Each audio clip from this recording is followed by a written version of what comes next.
Summer holidays வந்தாச்சு நம்ம GT Holidays வந்தாச்சு. GT Holidays, South India's #1 travel brand. Sri Venkateshwara College of Engineering and Technology. Admissions open for BTech and MBA 2025. Mad Rabbit, India's finest audio wearable brand, starting at 999. தமிழ்நாட்டில் தீர்க்கப்படாத பல பிரச்சனைகள் இருக்குல்ல நீண்ட வருடமா. So அதில் ஒரு பிரச்சனையே இளையராஜா பிரச்சனை மாறி இருக்கு. தேவா என்ன சொல்றாரு, என்னுடைய பாடல்களை யார் வேணாலும் எடுத்து பயன்படுத்திங்க, நான் ராயல்ட்டி கேட்க மாட்டேன்னு சொல்றாரு. இந்த பெருந்தன்மையை இளையராஜாவுக்கு இல்லைன்னு நமக்கு தெரியல. ஒத்தருவாத்தாரம் சாங் இருக்குல்ல, அந்த சாங்கினுடைய டியூனை மாற்றிருக்காங்க, அது மாற்றக்கூடாது. அப்போ அந்த டியூனை இவங்க மாற்றும் பொழுது அவர் எவ்வளோ வேணாலும் பண நஷ்ட வழக்கு போடலாம். இந்த காலத்தில் அவர் பல படங்களுக்கு இசையமைச்சிருக்கிறாரு, அவங்களால பணம் இல்லைன்னா சரி போ அப்படின்லாம் சொல்லியிருக்காரு. ஆனால் இன்னைக்கு என்னங்கிறது தானே இருக்கு. இளையராஜாவினுடைய பரம ரசிகன் நானே இந்த வாதத்தில் இளையராஜா பக்கம் நியாயம் இல்லைன்னு சொல்கிறேன்னா, இந்த ரீரிலீஸ் கல்ச்சர் எப்படி சார் பார்க்குறீங்க? இப்போ சச்சின் ரீரிலீஸ் ஆக போகுது, அப்புறம் அஜித் அவருடைய பிறந்தநாள் அப்போ கண்டு கொண்டேன், அப்புறம் வீரம்லாம் ரிலீஸ் ஆகுதுல்ல. அதாங்க இப்போ நல்ல படம் நம்ம எடுக்கலைங்கிறது தான் இந்த ரீரிலீஸ் இல்லை. இப்போ இந்த சச்சினே ஒரு எனக்கு தெரிஞ்ச ஒரு 800 தியேட்டராவது போடுவாங்க தமிழ்நாட்டில். அப்போ பெரிய கிராண்ட் ரிலீஸாக பிளான் பண்ணுறாரு அவர். அப்போ ஒரு தயாரிப்பாளருக்கு பல வருஷம் கழித்து ஒரு படத்துலேருந்து ஒரு தொகை வருதுங்கிறது எவ்வளோ பெரிய விஷயமா இருக்கும். அண்ட் ரெட்ரோ இந்த படம் ரொம்ப எதிர்பார்ப்பில் இருக்குது. அண்ட் அதை பற்றி அப்டேட் எதாவது இருக்கா சார்? என்ன மாதிரி வந்திருக்கு படம் அப்படின்றது? தொடர்ந்து இந்த படக்குழு இந்த படம் நல்லா வந்திருக்குன்னு தான் சொல்லுவாங்க. தங்குவாவே நல்லா வந்திருக்கு, இந்தியாவிலே இப்படி ஒரு படம் இல்லைன்னு தானே சொன்னாங்க. பார்க்குற நமக்கு தானே தெரிஞ்சுது.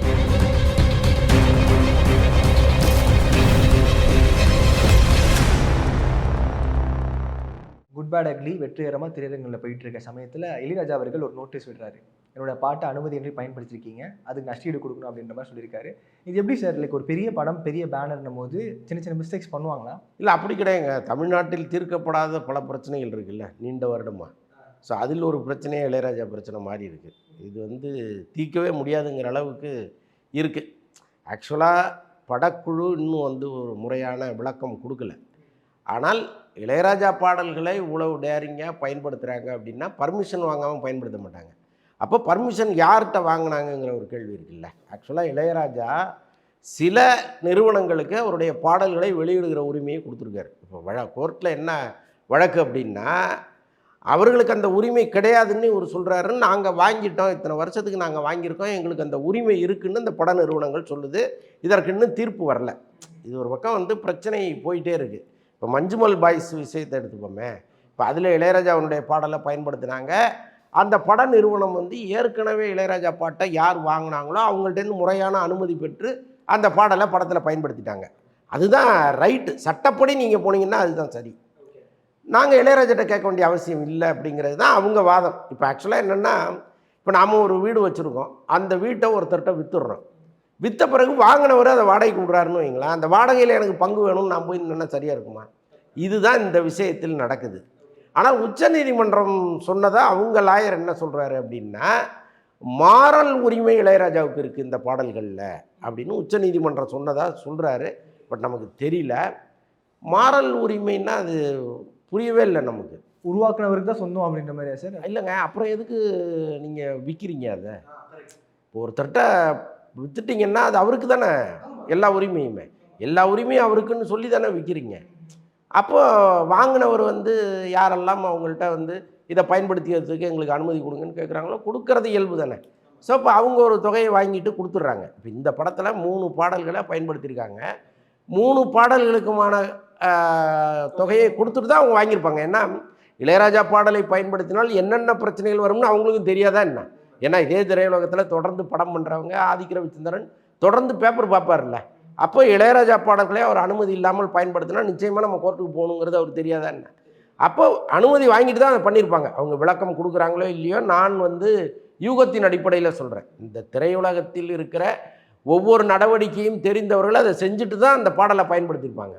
அப்போ இளையராஜா தரப்பில் இருந்து நீங்கள் பாடலை 7 நாட்களுக்குள்ளே தூக்குங்க, இல்லைன்னா எனக்கு நஷ்ட ஈடு கொடுங்கன்னு ஒரு நோட்டீஸ் அனுப்புறது சட்டப்படி சரியான்னு நமக்கு தெரியல.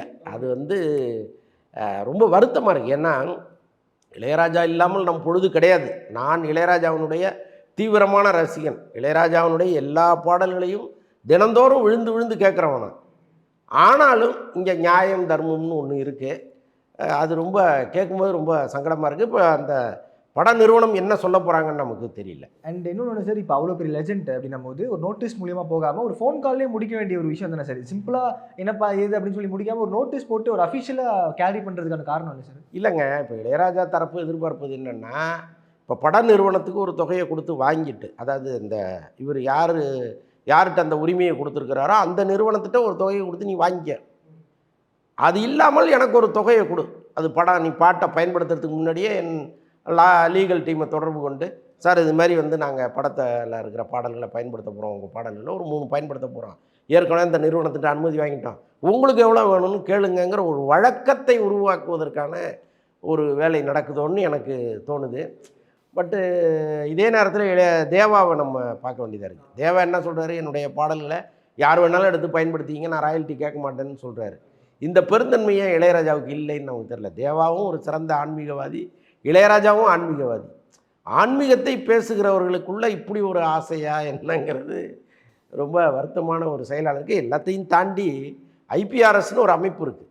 அந்த அமைப்பு என்ன செய்யுது அப்படின்னா, யாரெல்லாம் இசையமைப்பாளர்கள் இருக்காங்களோ அவங்க அந்த சங்கத்தில் பதிவு பண்ணிட்டா அவங்களுடைய பாடல்கள் உலகம் முழுக்க எங்கே பாடினாலும் சரி, அவங்க அப்படி ஒரு சாஃப்ட்வேர் வச்சுருக்காங்க, கரெக்டாக அவங்களுக்கு தெரிஞ்சிடும். அதற்கான அந்த உரிமையை வாங்கி, அந்த தொகையை வாங்கி, அதை கரெக்டாக அவங்க ஒரு சின்ன கமிஷன் எடுத்துக்கிட்டு மீதி அந்த இசையமைப்பாளருக்கு கொடுத்துட்றாங்க. செட்டில் பண்ணிடுறாங்க. இசையமைப்பாளருக்கும் பாடலாசிரியருக்கும் கொடுத்துட்றாங்க. இது வந்து நீங்கள் ஒரு படம் பண்ண இசையமைப்பாளருக்கு கூட ஜென்யூனாக இங்கே நடந்துகிட்டு இருக்குது. இப்போ ரீசெண்டாக கேள்விப்பட்டோம், ஒரு பிரபலமான தொலைக்காட்சி நிறுவனம் 100 கோடி ரூபா கொடுத்துருக்காங்க ஐபிஆர்எஸ் அமைப்புக்கு. ஏன்னா நம்ம தொடர்ந்து பல பாடல்களை நாங்கள் பயன்படுத்தியிருக்காங்க டிவியில், எல்லாத்துக்குமான தொகைன்னு கொடுத்துருக்காங்க. இப்போ அந்த தொகையை பிரித்து யாரெல்லாம் எந்த பாடல்களெல்லாம் அவங்க பயன்படுத்தினாங்களோ அந்த பாடல்களுக்கான உரிமையை கொடுத்துட போகுது. அப்போ மிக சாதாரணமான ஒரு இசையமைப்பாளர், 70s 80s இருந்த ஒரு இசையமைப்பாளர் இன்றைக்கி வந்து ஒரு முடியாமல் முற்றிலும் இசையமைக்க முடியாத ஒரு சூழலில் இருந்தால் கூட அவருக்கு பென்ஷன்னு மாதம் வந்து ஒரு தொகை வந்துட்டு இருக்கு. கிட்டத்தட்ட பென்ஷன் மாதிரி ஐபிஆர்எஸ் ஒரு தொகையை கொடுத்துக்கிட்டு இருக்கு. அவங்க பாடல்களை எங்கேயோ பயன்படுத்திகிட்டு இருக்காங்க. ஒன்றும் இல்லை, இப்போ சிற்பி மாதிரி ஒரு இசையமைப்பாளர்னு வச்சுங்க, அந்த காலத்தில் அவருடைய பாடல்கள் பல பாடல்கள் ஹிட் ஆகிருக்கு. இப்போ அவர் இசையமைக்கிறதே கிடையாது. ஆனாலும் அவருக்கு ஒரு 2 மாதத்துக்கு ஒரு தடவை ஒரு 3 லட்சம் 4 லட்சம் வந்துகிட்டே இருக்குது. ஒரு சிற்பிக்கே அவ்வளோ வந்ததுன்னா இளையராஜாவுக்கு எத்தனை கோடிகள் வரும்? இவ்வளவு கோடிகளும் எங்கிருந்தோ வந்துகிட்டே இருக்கு அவருக்கு. ஆனாலும் இங்கே வந்து அவருடைய பாடலை முறையாக அனுமதி வாங்கி பயன்படுத்தினா கூட எனக்கு நீ தனியாக கொடு அப்படின்னு கேட்குறாரு. இதுக்கு மாறல் உரிமை இருக்குதுன்னு உச்சநீதிமன்றம் சொன்னதாக அவங்க லாயரும் சொல்கிறாரு. அப்போ இதை வந்து நம்மளால் புரிஞ்சிக்கவே முடியல. இந்த சிக்கலை வந்து எப்படி தீர்க்கிறதுன்னே தெரியல. உண்மை. அண்ட் எல்லாத்துக்குமே ஒரு யூனியன் இருக்குல்ல சார், இதுக்கான யூனியன் வந்து ஏதாவது லைக் முன்னாடி வந்து பேசுவாங்களா? ஏதாவது சமரசம் பேச வாய்ப்புகள் இருக்கா இதில்? இல்லை, சமரசம் அது ஆக்சுவலாக அவங்க என்னென்னா, பட நிறுவனம் இப்போ என்ன பண்ணணும்னா, படம் நல்லா ஓடிட்டு இருக்கு, இளையராஜா வந்து நம்ம மரியாதைக்குரியவர், நம்ம பெருமைக்குரியவர் இளையராஜா. ஸோ அவர் மனம் புண்பட வேணாம், என்ன கேட்குறாரோ கொடுத்துருவோம்னு சமாதானத்துக்கு வருவாங்க கட்டாயமாக. ஏன்னா இதை வந்து ஒரு பெரிய விஷயமா எடுக்க மாட்டாங்க. இப்போ பார்வையாளர்களுக்கு என்ன தோணும், ஏயா அவர் பாட்டை பயன்படுத்துனீங்க, அவர் காசு கொடுக்க வேணாமான்னு கேட்கும். பொதுமக்கள் பார்வை அப்படி தானே இருக்கும். நீங்கள் சட்டப்படி என்ன பண்ணியிருக்காங்கங்கிறது அவங்கள போய் கேட்டால் தானே தெரியும். அப்போ ஏதோ வந்து ஒரு புள்ளியில் இவங்க வந்து நம்ம கேட்டதை கொடுத்துருவாங்கங்கிற ஒரு நம்பிக்கையோடு தான் இந்த மாதிரி விஷயங்கள்லாம் நடந்துகிட்டு இருக்கு போல இருக்குது. திரைத்துறையில் இருக்க எல்லாருமே கூட லைக் இளையராஜா அவருடைய தரப்புலேருந்து லைக் எப்படி சொல்கிறது சார், நெகட்டிவாக சொல்லிட்டு இருக்காங்க. எப்படி வந்து இசையமைக்கிறதுக்கு நீங்கள் காசு வாங்கிடுறீங்க, ப்ரொடியூசர் காசு கொடுத்துட்றாரு, அப்புறம் எப்படி நீங்கள் அந்த பாட்டோட உரிமையை கொண்டாடுறீங்க அப்படின்ற மாதிரி ஒரு கேள்வி வருது சார். அது எப்படி பார்க்குறீங்க? இல்லை, அது வந்து காப்புரிமை சட்டம்னு ஒன்று இருக்குது. அந்த சட்டம் என்ன சொல்லுதோ அதன்படி தான் இளையராஜா கேட்குறாரு. ஆக்சுவலாக வந்து அது வந்து அறிவுசார் சொத்துன்னு சொல்கிறாங்க. இப்போ ஒரு பாடலை நீங்கள் உருவாக்கும் போது உங்கள் அறிவுசார் சொத்தாக அது மாறிடுது. அதுக்கு வந்து தயாரிப்பாளர் உரிமை கொண்டாட முடியாதுன்னு சட்டம் சொல்லுது. அந்த காப்புரிமை சட்டம் சொல்லுது. உள்ளபடியே இந்த தயாரிப்பாளர்கள் எல்லாருமே ஒன்று சேர்ந்து டெல்லியில் போய் பார்லிமெண்ட்டு முன்னாடி உண்ணாவிரதம் இருந்து எங்களுக்கு இந்த சட்டத்தை மாற்றி கொடுங்கன்னு கேட்கணும். இந்த காப்புரிமை சட்டத்தை மாற்றுவதற்கான வழிகள் என்னவோ அதை தான் இவங்க பார்க்கணும். அது இல்லாமல் இளையராஜாவையோ அல்லது மற்றவர்களையோ குறை சொல்கிறதுல ஒன்றும் அர்த்தம் கிடையாது. சட்டம் என்ன சொல்லுதோ அதுதான் இளையராஜா கேட்குறாரு. ஓகே. அண்ட் நெகட்டிவ் அதுக்குள்ளே ஸ்ப்ரெட் ஆக ஆரம்பிச்சிச்சு சார். லைக் நம்ம எக்ஸ் தளத்தில் யாரும் எந்த தளத்தில் போனாலுமே நெகட்டிவாக போட ஆரம்பிச்சிட்டாங்க. இளையராஜா எதுக்கு இப்படி ஒரு காசு மேலே வந்து லைக் அபரிதமாக நிறைய விஷயங்கள் பண்ணிட்டு இருக்க, தப்பாக தான் நம்ம போகுது அப்படின்ற மாதிரிலாம் சொல்லிட்டு உள்ளபடியே அது ரொம்ப கேட்குறதுக்கு கஷ்டமாக தாங்க இருக்குது. அதாவது ஒரு ஆன்மீகவாதி செய்யக்கூடாது. நீங்கள் வந்து யாரோ ஒரு பணத்தாசை பிடிச்சவன், எனக்கு ஆன்மீகத்துக்கு சம்மந்தமே இல்லைன்னு சொல்கிறவன் அதை செய்யலாம். இளையராஜா வந்து அவ்வளோ ஆன்மீகம் பேசுகிறாரு, இந்த உடல் இதுக்கப்புறம் என்ன ஆகும்லாம் பேசுகிறாரு, அடுத்த பிறவி முற்பிறவி பற்றிலாம் பேசுகிறாரு, கடவுள் அது இதுங்கிறாரு. ஆனால் இந்த காசை வச்சுட்டு என்ன பண்ண போகிறாரு? இன்னும் எத்தனை வருடம் வந்து இந்த காசை அவரால் பயன்படுத்த முடியும்? ஸோ அதெல்லாம் இருக்கு இல்லையா? ஸோ அப்போது சந்தோஷம், நாம் வாழும் வரைக்கும் நம்ம இசையால் எப்படி எல்லாருக்கும் ஒரு சந்தோஷத்தை நம்ம கொடுத்தோமோ அது மாதிரி இந்த சந்தோஷத்தை அனுபவிச்சுட்டு போங்கப்பா, யார் வேணாலும் எடுத்து பயன்படுத்திங்கன்னு சொன்னாருன்னா அது நல்லா தான் இருக்கும். இன்னொன்று வந்து யாரும் ஒரு ஏமாத்தலை, ஒரு நிறுவனத்துக்கு விற்றுட்டார் எல்லாத்தையும், அந்த நிறுவனத்துலேருந்து அவங்க முறையாக வாங்குறாங்க. இப்போ இதில் ஏமாற்றுங்கிறது எங்கேயுமே இல்லை. அப்போ இது எல்லாமே வந்து ஒரு பெரிய குழப்பமாகவே இருக்குது. இது ஏன் தீர்க்கப்படாமலே இருக்குது? இந்த பிரச்சனைக்கு அதிரடியாக ஒரு தீர்வு வருமா வராதா, எத்தனை வருஷம் கழித்து வரும் அப்படிங்கிறதெல்லாம் தெரியல. ஓகே, ஒரு குறிப்பிட்ட மியூசிக் லேபிள் வந்து இளையராஜா அவருடைய பாட்டை வாங்கிடுறாங்க சார். அந்த லேபிள்கிட்ட வந்து ப்ரொடக்ஷன் கம்பெனி வாங்கி யூஸ் பண்ணுறாங்க. இப்போ இளையராஜா தனியாக இந்த மாதிரி காசு கேட்கும்போது இந்த கிளாஷ் வந்து இளையராஜா சார் அந்த மியூசிக் லேபிள் கூட நடக்குமா, இல்லை எப்படி சார் அது மாறுமா? அது ஏன்னா உங்ககிட்ட இருந்து காசு வாங்கி நான் லேபிளில் வச்சிருக்கேன், இப்போ மறுபடியும் நீங்கள் தனியாக போய் காசு கேட்டீங்கன்னா தப்பாயிடுமே அப்படின்ற ஒரு பிரச்சனை வருமா சார்? அப்படி தானே வந்திருக்கு. பட நிறுவனம் என்ன சொல்லுது, இவருடைய பாடல்களை பயன்படுத்திய நிறுவனங்கள், இப்போ மஞ்சுபாய் பாய்ஸ் நிறுவனமே என்ன சொன்னாங்க, நாங்கள் முறையாக காப்பிரைட் வாங்கிட்டோங்க, வாங்கி தான் பயன்படுத்தணும், இளையராஜா வந்து நோட்டீஸ் அனுப்புறது நியாயம் இல்லைன்னு தான் அவங்க சொன்னாங்க. ஆனால் எங்கிருந்தோ ஒரு ப்ரெஷர், நீங்கள் வந்து இதில் முரண்டு பிடிக்கிறீங்க, அவருக்கு பணத்தை கொடுத்துருங்களேன் அப்படின்னொடனே அங்கே கொடுத்ததும் இல்லாமல் இவருக்கும் கொடுத்துருக்காங்க. அப்போ ஏதோ ஒரு வகையில் என்னென்னா நம்ம இவர்கிட்ட போய் எதுக்கு சண்டை போடணும், கேட்குறாரு கொடுத்துருவோமேன்னு வர்றது தான் அது.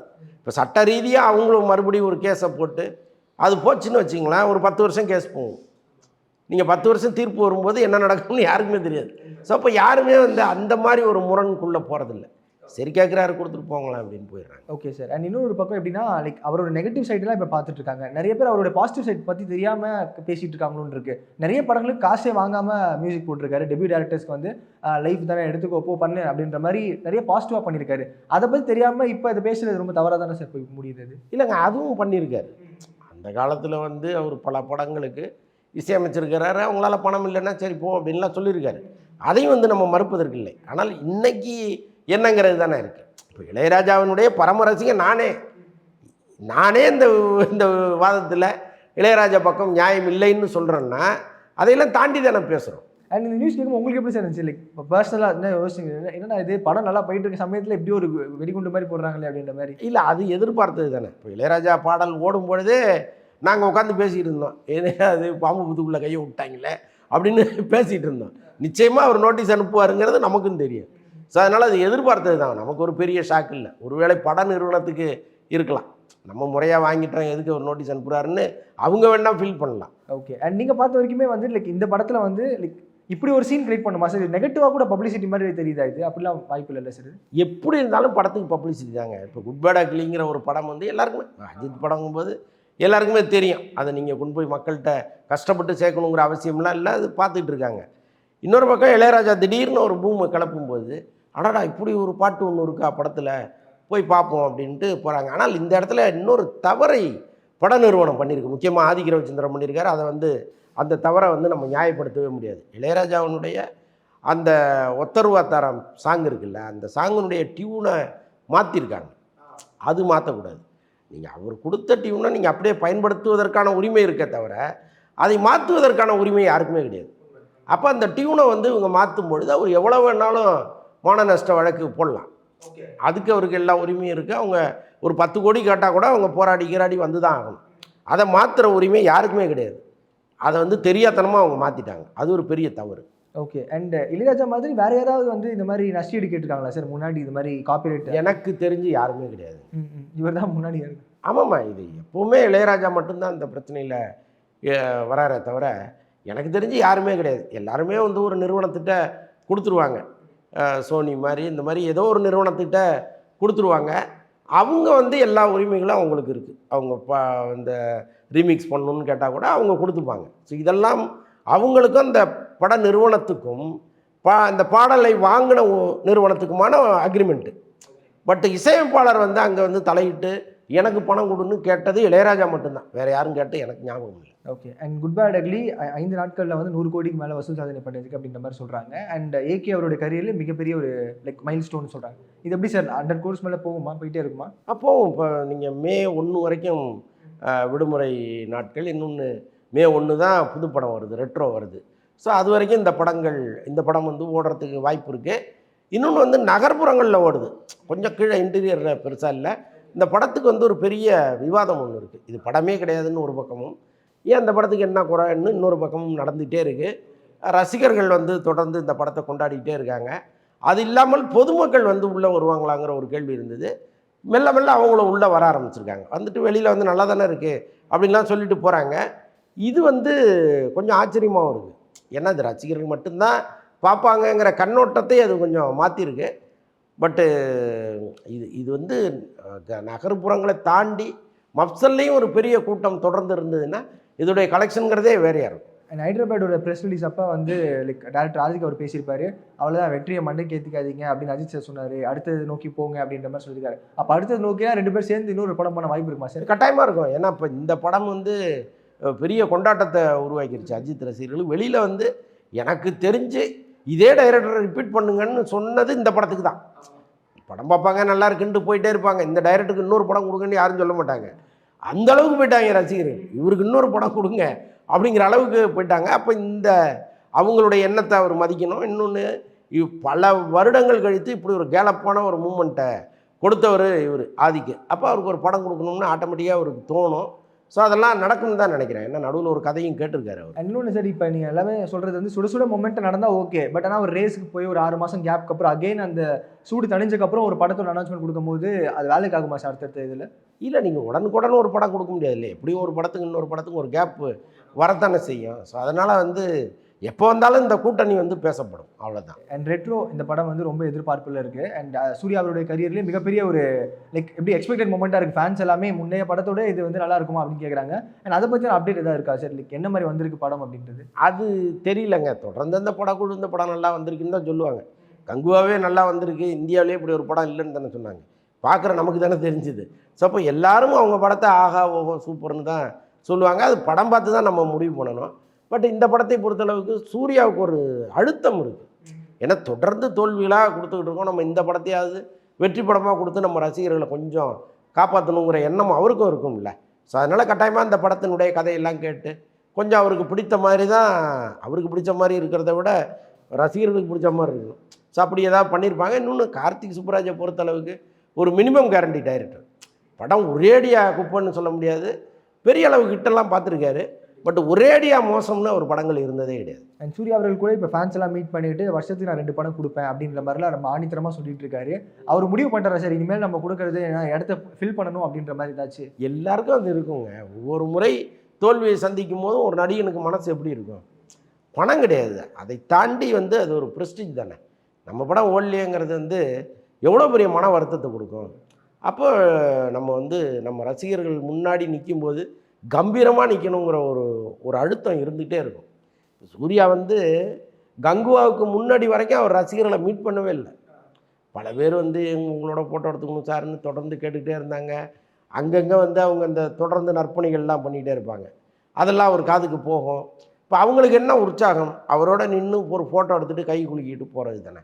அப்போ இவ்வளவு நற்பணிகள் நம்ம பண்ணுறோம், ஆனால் அவர் கன்சிடர் பண்ணவே மாட்டேங்கிறாருங்கிற வருத்தம்லாம் இருந்துச்சு.